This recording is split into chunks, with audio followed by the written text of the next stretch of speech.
Hello friends, இன்றைக்கி எங்கள் மாமியாரோட ஸ்டைலில் ரொம்ப டேஸ்டியான கிறிஸ்பியான கருணக்கிழங்கு வறுவல் எப்படி ரெடி பண்ணுறதுன்னு பார்க்கலாங்க.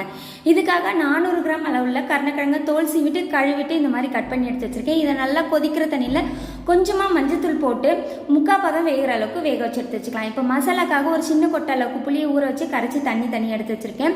இப்போ ஒரு அகலமான பிளேட்டில் 2 டேபிள் ஸ்பூன் வீட்டு குழம்பு மிளகாத்தூள், தேவையான அளவுக்கு உப்பு, கரைச்சி வச்சுருக்க புளி தண்ணி, 1/2 டேபிள் ஸ்பூன் எண்ணெயை சேர்த்து நல்லா மசாலாவை மிக்ஸ் பண்ணிட்டு முக்கால் பதம் வந்திருக்க கருணக்கிழங்கு எடுத்து போட்டு ஒரு 10 நிமிஷம் ஆற வச்சுட்டு மசாலாவோட நல்லா சேர்த்து மிக்ஸ் பண்ணிக்கலாம்.